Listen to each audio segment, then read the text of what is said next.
Student, आज मैं पिछले वीडियो को पुनः कंटिन्यू करते हुए आपको नॉट फॉर प्रॉफिट ऑर्गेनाइजेशंस के बारे में पुनः जानकारी देने जा रहे हैं।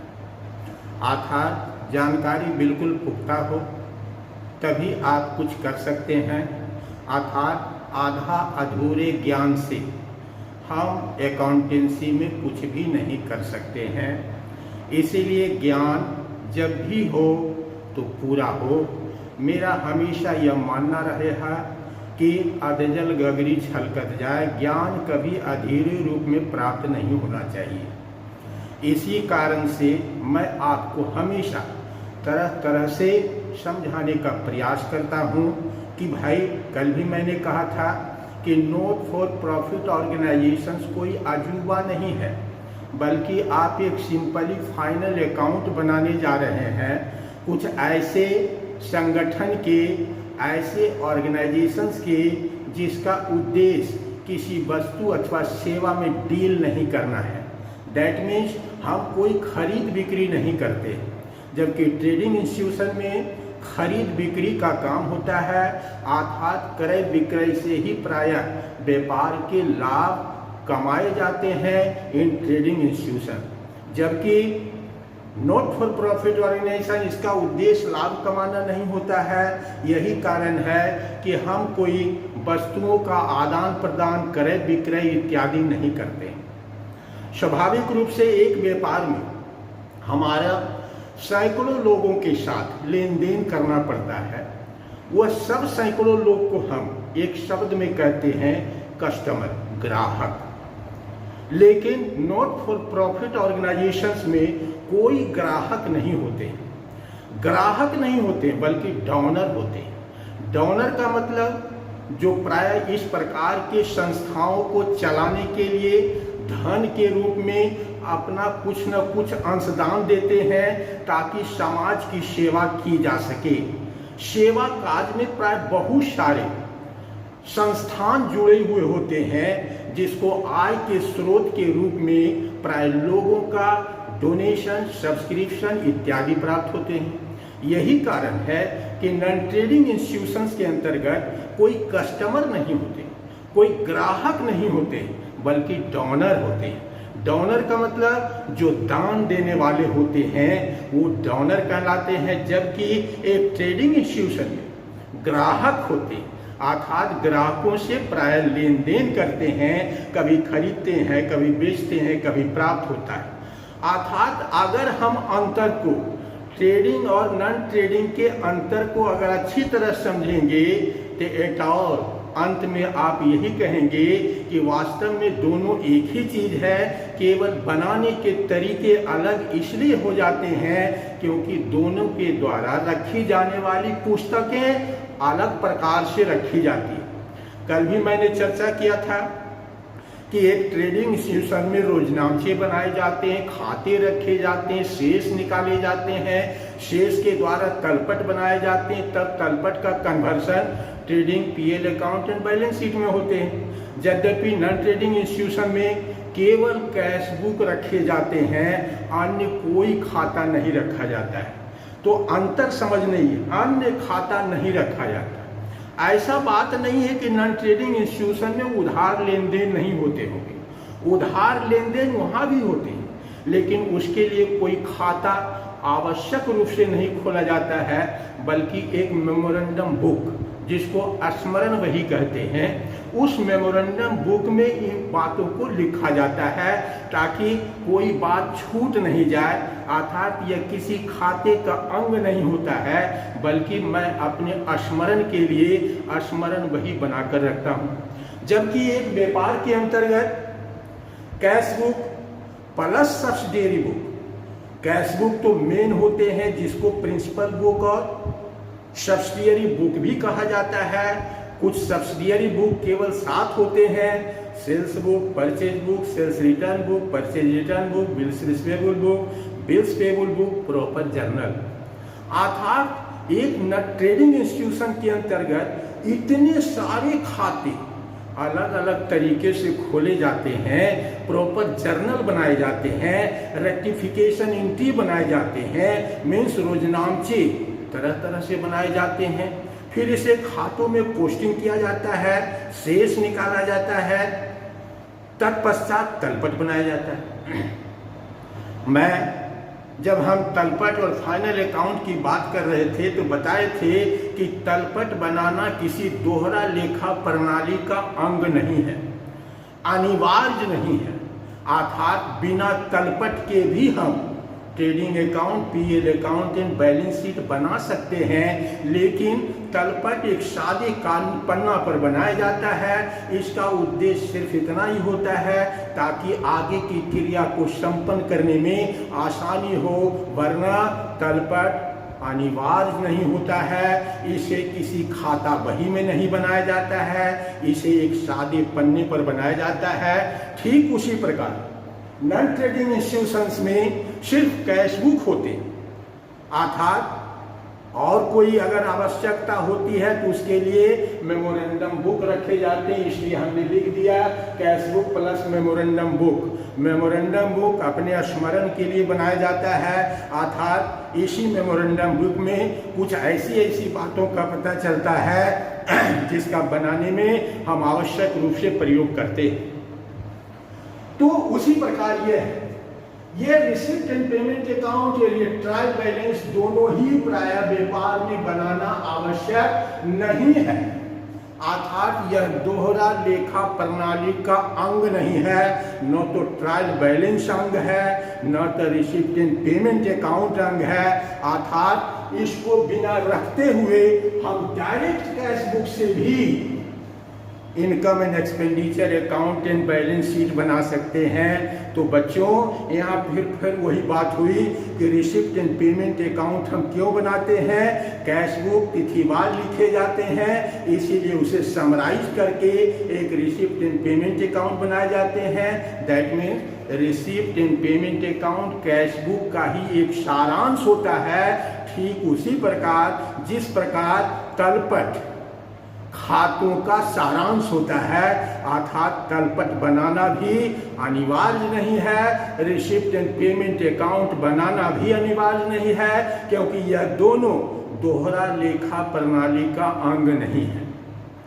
जब दोहरा लेखा प्रणाली का अंग नहीं है, इसका मतलब इसको बनाने में हम नियमों का प्रयोग, नियमों को ध्यान में नहीं रखते हैं। अर्थात जो चीज क्रेडिट का होता है उसे हम डेबिट में भी लिख देते हैं। Suppose that receipt and payment account में लेफ्ट साइड रिसिप्ट लिखा जाता है, जबकि दोहरा लेखा प्रणाली के अनुसार हमेशा रिसिप्ट क्रेडिट आइटम होता है। यही कारण है कि इसकी बनावट में कुछ इस प्रकार के भ्रम पाए जाते हैं, अंतर पाए जाते हैं। लेकिन आज आप कंफर्म रूप से समझ ले कि receipt and payment account cash book का सारांश है, इसका बनाया जाना दोहरा लेखा प्रणाली का अंग नहीं है, जरूरी नहीं है। हम बिना रिसिप्ट एंड पेमेंट के भी income and expenditure and balance sheet बना सकते हैं। ठीक उसी प्रकार बिना तलपट भी एक सारांश है खातों का, बिना तलपट के भी हम ट्रेडिंग अकाउंट और पीएल अकाउंट और बैलेंस शीट बना सकते हैं। तो बच्चों, ये सारी बातें छोटी छोटी ज्ञान के रूप में आपको हमेशा ध्यान में रखना है, क्योंकि यह सब हाई स्टैंडर्ड की बातें होती है। अर्थात हिसाब बना लेना, हिसाब बना के दिखा देना इतना ही काफ़ी नहीं होता है। अगर अकाउंटेंसी में महारत हासिल करना है तो हर छोटी छोटी बिंदुओं पर आपको सोचना होगा ताकि आपका एक्सप्रेशन निखर सके। हम पुनः आगे बताते हैं क्या है trial balance, conversion of trial balance into trading account, PL account and balance sheet. हम कुछ नहीं करते हैं, तलपट का conversion into trading account, PL account in balance sheet में करते हैं। तलपट का कन्वर्शन करते, जिस प्रकार हम तलपट का conversion final account of trading institution के लिए करते हैं, ठीक उसी प्रकार से रिसिप्ट एंड पेमेंट अकाउंट का हम कन्वर्शन करते into income and expenditure account and balance sheet में। अर्थात दोनों की देखते जाइए कि दोनों ओर समस्त रूप में एक समान है, केवल समझने में अंतर है, बाकी कोई अंतर नहीं है। हर कंसेप्ट यहाँ भी मौजूद है जो कंसेप्ट फाइनल अकाउंट में मौजूद है। तो फिर नॉट फॉर प्रॉफिट ऑर्गेनाइजेशंस के लिए बच्चों को इतना विचलित होने की कोई आवश्यकता नहीं है। हम कहते हैं अगर आपको फाइनल अकाउंट बनाने आता है तब income and expenditure account and balance sheet भी आप आसानी से बना सकते हैं।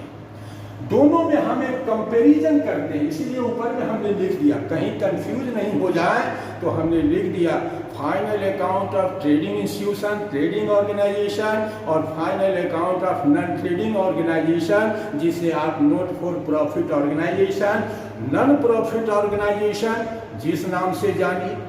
कल के वीडियो में हमने ये सारी बात कहे थे कि सांस्कृतिक होते हैं, धार्मिक होते हैं, शैक्षणिक होते हैं, चिकित्सीय होते हैं, मीन्स हर एक क्षेत्र में मनोरंजन होते हैं, खेल होते हैं, ये सब नॉट फॉर प्रॉफिट ऑर्गेनाइजेशंस की श्रेणी में आते हैं। साथ ही साथ बहुत ऐसे पेशेवर लोग हैं जो प्रोफेशनल्स लोग हैं, जैसे डॉक्टर है, इंजीनियर है, एडवोकेट है, वकील है, ये सब भी प्रायः कैश बेसिस अकाउंटिंग ही रखते हैं।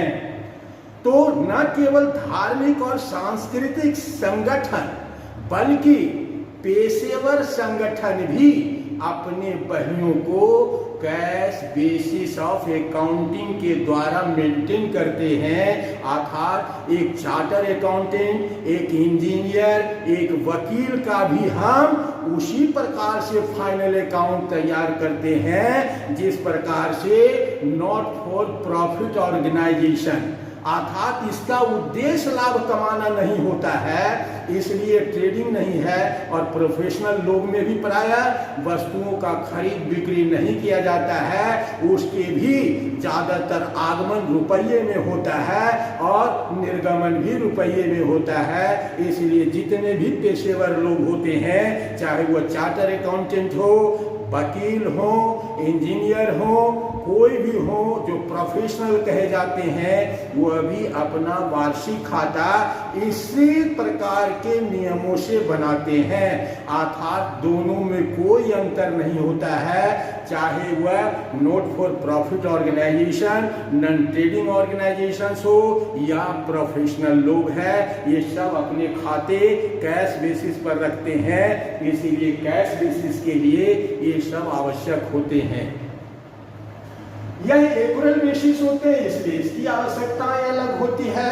तो दोनों की आवश्यकताएं अलग है। जब हम अकाउंटेंट बन जाएंगे तब किसी के बही को कैसे लिखा जाए इसका निर्धारण तो आप स्वयं कर लीजिएगा। अर्थात किसी किताब में जाने की आवश्यकता नहीं होती।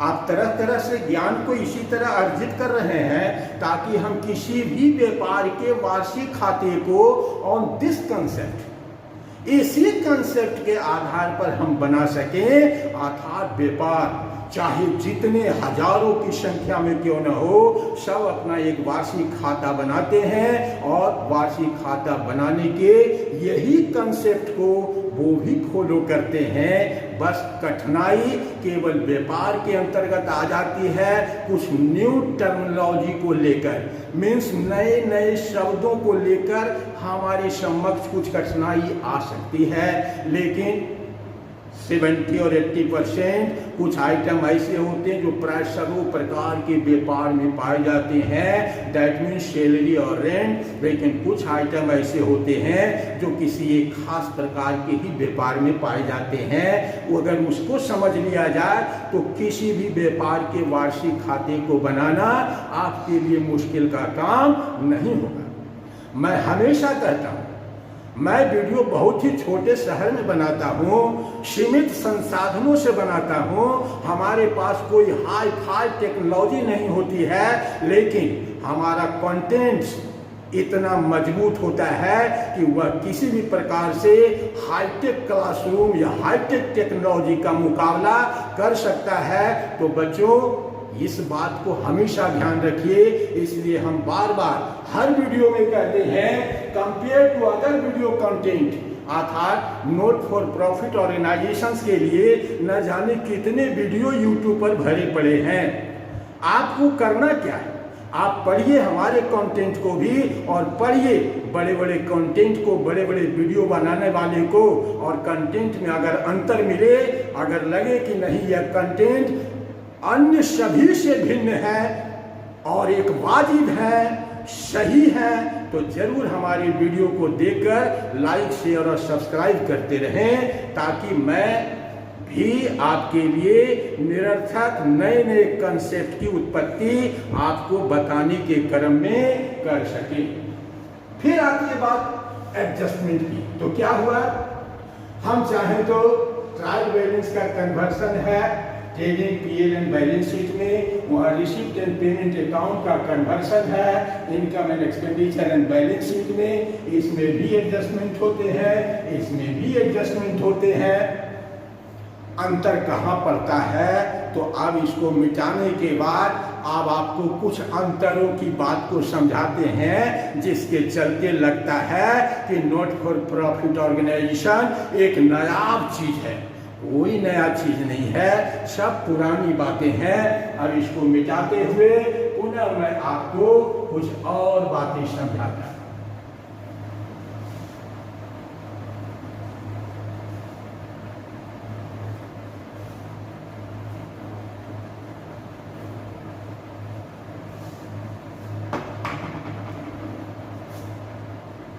यह है ट्रायल बैलेंस और यह है रिसीप्ट एंड पेमेंट। अर्थात इधर प्रश्न के रूप में ट्रायल बैलेंस होते हैं और इधर प्रश्न के रूप में receipt and payment account. Trial balance में अमाउंट के दो कॉलम होते हैं, एक डीआर कॉलम होता है, एक सीआर कॉलम होता है।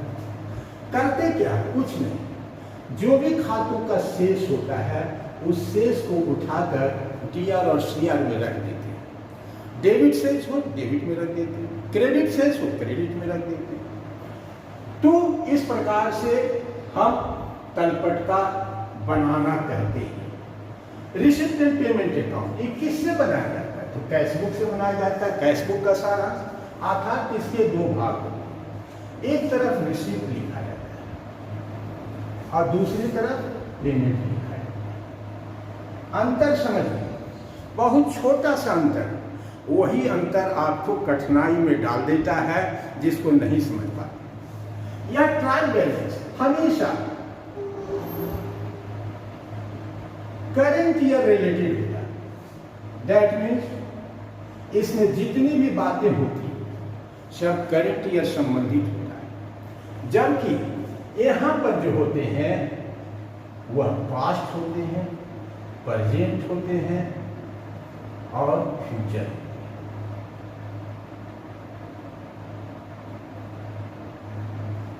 यहीं पर बच्चे मार खाते। ट्रायल बैलेंस बिल्कुल करंट ईयर से ही केवल रिलेटेड होते हैं, इसमें कोई पास्ट और फ्यूचर की बात नहीं होती। जबकि यहां पर चाहे वह रिसिप्ट हो या पेमेंट हो, कुछ आइटम ऐसे होते हैं, चाहे जैसे रिसिप्ट ही हो, हम डोनेशन ही मान लें, तो डोनेशन के तीन चीज दिए हुए रहते हैं। जैसे आप मान लिया 2021 करेंट ईयर है, इसके लिए बना रहे हैं और आपके पास फिगर 2020 का भी है और 2022 का भी। तो सवाल है कि इस रिसिप्ट एंड पेमेंट अकाउंट से जब इनकम एंड एक्सपेंडिचर अकाउंट बनाएंगे तो इनकम एंड एक्सपेंडिचर अकाउंट सिर्फ करेंट ईयर को ही बिलोंग करता है, पास्ट और फ्यूचर्स को बिलोंग नहीं करता है। तो जब इसको इनकम एंड एक्सपेंडिचर अकाउंट में कन्वर्ट करते हैं, इनकम एंड एक्सपेंडिचर अकाउंट, तो सिर्फ और सिर्फ करेंट ईयर की बात करते हैं। पास्ट और फ्यूचर का क्या अर्थ है? पास्ट और फ्यूचर का अर्थ होता है कि हो सकता है डोनेशन पिछले विगत वर्ष में आउटस्टैंडिंग रह गया होगा, और इस वर्ष में उस आउटस्टैंडिंग का कुछ रुपया प्राप्त हो गया। रिसिप्ट एंड पेमेंट अकाउंट हमेशा नगद के प्राप्ति अथवा भुगतान पर लिखे जाते हैं, कोई आउटस्टैंडिंग और प्रीपेड के आधार पर नहीं लिखे जाते। दैट मीन्स रुपया 10 वर्ष पिछला प्राप्त हो जाए तब भी वो रिसिप्ट एंड पेमेंट अकाउंट में, रुपया आने वाले 10 वर्षों में पहले प्राप्त हो जाए वो भी रिसिप्ट एंड पेमेंट अकाउंट में। तो रिसिप्ट एंड पेमेंट अकाउंट में प्राय रुपया के आने अथवा जाने से ही लिख दिया जाता है, जबकि इनकम एंड एक्सपेंडिचर अकाउंट जब भी बनाया जाता है तो यह करेंट ईयर के आधार पर बनाया जाता है। करेंट ईयर के आधार पर बनाया जाता है। दैट मीन्स यह प्रेजेंट जो डोनेशन है तो करेंट ईयर के और इसी इनकम एंड एक्सपेंडिचर अकाउंट दोहरा लेखा प्रणाली का अंग है। अब जब दोहरा लेखा प्रणाली का अंग होता है तो डेबिट का कभी अर्थ नहीं बदलता है और क्रेडिट का कभी अर्थ नहीं बदलता, अर्थात पेमेंट जो होते हैं वह डेबिट साइड चले जाते हैं और रिसिप्ट जो होते हैं वह क्रेडिट साइड चले जाते हैं। अर्थात according to the rules of accounting, debit all expenses and losses, credit all gains and profit. Receipt and payment account एक विवरण है, अर्थात उसमें डेबिट और क्रेडिट का कोई अर्थ नहीं होता है, अर्थात इसे बनाना भी अनिवार्य नहीं है। अगर बनाते हैं तो डेबिट में रिसिप्ट लिख देते हैं, यद्यपि कि रिसिप्ट हमेशा एज ए अकाउंटिंग के रूप में क्रेडिट आइटम होता है। यही कारण है कि जब रिसिप्ट एंड पेमेंट अकाउंट से इनकम एंड एक्सपेंडिचर में पहुंचते हैं तो उसे सही मीनिंग देते हैं कि debit all expenses and losses, credit all gains and profit. दूसरी समस्या कहां आती है? पहली समस्या है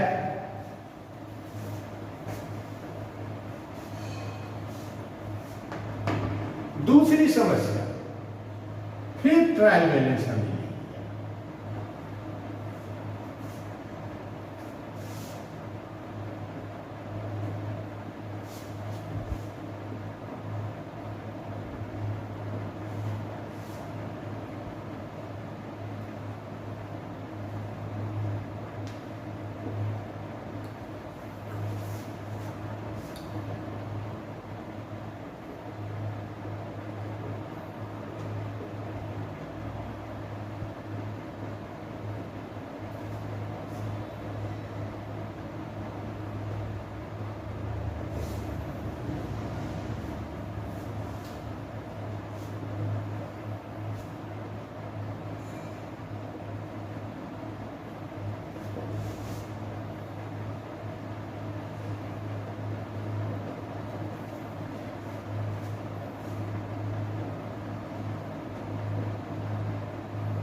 दूसरी समस्या बच्चों के समक्ष ये उपस्थित होता है। जब हम फाइनल अकाउंट बना रहे होते हैं, ट्रेडिंग इंस्टीट्यूशंस के फाइनल अकाउंट, तो प्राय इन शब्दों का प्रयोग नहीं किया जाता है। अगर वस्तुतः इन शब्दों का प्रयोग कर दिया जाता तो आज नॉन ट्रेडिंग इंस्टीट्यूशंस के फाइनल अकाउंट को बनाने में कोई तकलीफ नहीं होती। यहां पर सिर्फ शिक्षकों के द्वारा यही बताया जाता है कि डेबिट आइटम है, ये क्रेडिट आइटम है, अर्थात डेबिट क्रेडिट की तरह, एक्सपेंसेस गेन्स की तरह इसकी व्याख्या करते हैं, कैपिटल शब्द का प्रयोग नहीं करते। यद्यपि कि इस ट्रायल बैलेंस में भी कैपिटल एक्सपेंडिचर्स भी है और रेवेन्यू एक्सपेंडिचर्स भी है। रेवेन्यू एक्सपेंडिचर या तो ट्रेडिंग या पीएल अकाउंट का हिस्सा बनता है और कैपिटल एक्सपेंडिचर बैलेंस शीट का हिस्सा बनता है। इतना ही तो काम करते हैं, लेकिन कभी वहां कैपिटल एक्सपेंडिचर और रेवेन्यू एक्सपेंडिचर नहीं कहते। कैपिटल एक्सपेंडिचर्स का मतलब क्या होता है? पूंजी का वह भाग जो प्रायः अस्थायी प्रकार की संपत्तियों को खरीदने में किया गया। अस्थायी संपत्ति दैट मीन्स अर्थात उन वस्तुओं को खरीदने में किया गया जिसकी लाइफ मोर देन 1 ईयर होती है। अर्थात ऐसी वस्तुओं को खरीदने पर हम जो भी खर्च करते हैं वह कैपिटल एक्सपेंडिचर कहलाता है। कैपिटल एक्सपेंडिचर्स को प्रायः नॉन रेकरिंग आइटम भी कहते हैं। नॉन रेकरिंग और रेकरिंग। रेकरिंग का मतलब वैसे आइटम जो नित्य दिन आता रहता है। दैट मीन्स कभी कभी हम मैथमेटिक्स बनाते हैं, 33 जब आने आता है तो रेकरिंग लगा देते हैं। रेकरिंग का अर्थ होता है आगे भी 33 ही होगा। रेकरिंग जिसकी पुनरावृत्ति एक वार्षिक वर्ष में अनेकों बार होती है, उसको हम रेकरिंग टाइप ऑफ एक्सपेंसेस कहते हैं। अर्थात रेवेन्यू एक्सपेंसेस एक प्रकार से रेकरिंग टाइप ऑफ एक्सपेंसेस होते हैं और जितने भी रेकरिंग टाइप होते हैं वह सब या तो ट्रेडिंग अकाउंट या पीएल अकाउंट का हिस्सा बनता है। और कैपिटल एक्सपेंडिचर अर्थात उन वस्तुओं को खरीदने में इसे नॉन रेकरिंग कहते हैं। यह जीवन में कभी कभार ही खरीदा जाता है और इसे कभी बेचा नहीं जाता है। बेचते हैं जब इसकी पूरी उम्र को खखोर के उसका प्रयोग कर लेते हैं, तब इसको रद्दी के भाव में बेचने की आवश्यकता होती है। तो हमारे पास कुल पूंजी, अभी तो ये भी नहीं जानते हैं कि अब बैलेंस शीट में जितनी भी लायबिलिटीज होती है, कैपिटल प्लस लायबिलिटीज, अर्थात लायबिलिटीज भी पूंजी ही है। लेकिन किसी ने आपको ये बताया कि liabilities is also a capital. अंतर इतना ही है, यह इंटरनल कैपिटल है और यह एक्सटर्नल कैपिटल है। यह दोनों व्यापार की पूंजी ही है और दोनों व्यापार की पूंजी इन्वेस्ट किए जाते हैं एसेट्स में। यही कारण है कि हमेशा इक्वेशन बराबर चलता रहता है। अर्थात इसको बाहरी पूंजी बोलते हैं, इसको आंतरिक पूंजी बोलते हैं। पूंजी तो दोनों ही है हमारे पास। जो भी पूंजी होती है उसी को प्राय संपत्तियों में हम विनियोग करते हैं। व्यापार संपत्तियों के द्वारा किया जाता है। अर्थात पूंजी उन संपत्तियों को जुटाने में मदद करता है जिसके द्वारा हम अपने व्यापार को कर सकें और लाभ कमा सकें। इसलिए लायबिलिटीज गौन हो जाता है और लायबिलिटीज के अगेंस्ट में जो पूंजी होती है वह हरकत में रहता है, काम करता रहता है, व्यापार में लाभ की उत्पत्ति करता रहता है। यहां भी कैपिटल एक्सपेंडिचर और रेवेन्यू एक्सपेंडिचर होते हैं। यहां भी capital receipt and revenue receipt होते हैं। उसी प्रकार से इसको भी फिर सोचिए। Recurring type of receipt is called revenue receipt. अर्थात ऐसी आय जो एक वार्षिक वर्ष में अनेकों बार प्राप्त होते हैं उसको हम रेवेन्यू रिसीप्ट कहते हैं। और जो जीवन में कभी कभार प्राप्त होते हैं, एक आध बार प्राप्त होते हैं, उसको कहते हैं non recurring receipt. Non recurring receipt को बैलेंस शीट में लिखा जाता है और रेकरिंग रिसीप्ट जो होते हैं वह ट्रेडिंग और प्रॉफिट एंड लॉस अकाउंट का हिस्सा बनता है। तो उधर इनकम एंड एक्सपेंडिचर अकाउंट का हिस्सा बनता है। तो बच्चों कहाँ क्या दिक्कत है? दोनों में समानता 100% है। लेकिन जब इसको हम पढ़ाते हैं तो आधा अधूरा ज्ञान देते हैं, जिसके चलते हमारे पास न कैपिटल रिसिप्ट की समझ होती है न रेवेन्यू रिसिप्ट की समझ होती है, वरना दोनों ही स्थान पर ट्रायल बैलेंस में भी कैपिटल रिसिप्ट और रेवेन्यू रिसिप्ट होते हैं और यहाँ भी capital expenditure and revenue expenditure होते हैं। तो बच्चों आज पूरी तरह से समझ गए होंगे, वहाँ रिसिप्ट एंड पेमेंट अकाउंट में भी दो ही बात होती है, जितना भी रेवेन्यू आइटम होता है वह इनकम एंड एक्सपेंडिचर अकाउंट का हिस्सा बनता है। उसे एक शब्द में किसी भी आइटम को आप तुरंत पकड़ सकते हैं, रेकरिंग और नॉन रेकरिंग टाइप।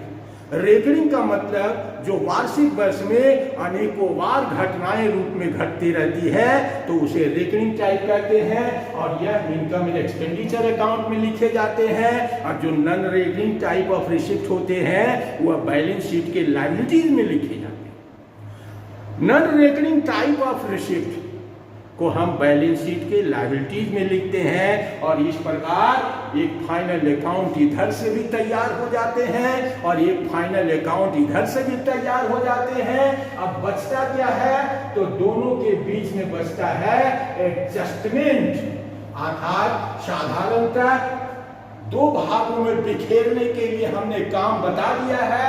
अब उधर भी बचता है एडजस्टमेंट और इधर भी बचता है एडजस्टमेंट। तो इधर के एडजस्टमेंट को मैंने अपने वीडियो में न जाने अनेक प्रकार की समायोजनाओं को बताए हैं और कहकर छोड़े हैं कि समायोजनाएं अनेक प्रकार के होते हैं, इसे गिना नहीं जाता है, बल्कि इसके कोई स्वरूप नहीं, कोई आकार नहीं, कोई प्रकार नहीं, अर्थात 100-150 एडजस्टमेंट हो सकते हैं। 5 एडजस्टमेंट को समझ लेने से इतिश्री नहीं होता है, इसका अंत नहीं होता है। उसी प्रकार वहां भी एडजस्टमेंट होते, एडजस्टमेंट का वही काम होता है कि वर्तमान वार्षिक वर्ष में कुछ लिखना, जोड़ना, घटाना इत्यादि छूट गया है तो वहां पर भी जब भी कोई एडजस्टमेंट लिखे जाते हैं तो हमेशा 2 बार लिखे जाते हैं, जिस प्रकार इस फाइनल अकाउंट को बनाने में 2 बार लिखा जाता है। तो मैं बच्चों को आज पूरी तरह से एक कंपैरिजन के द्वारा, कंपैरेटिव स्टडी के द्वारा final account of trading institution and final account of non trading institution, जिसे आप नॉट फॉर प्रॉफिट ऑर्गेनाइजेशंस कहते हैं, पूरी तरह से मैंने एज ए कंसेप्ट के रूप में आपको समझा दिए हैं। अब आने वाले समय में कुछ और कठिनाइयां इसमें पाई जाती है, उस पर डिस्कस करेंगे।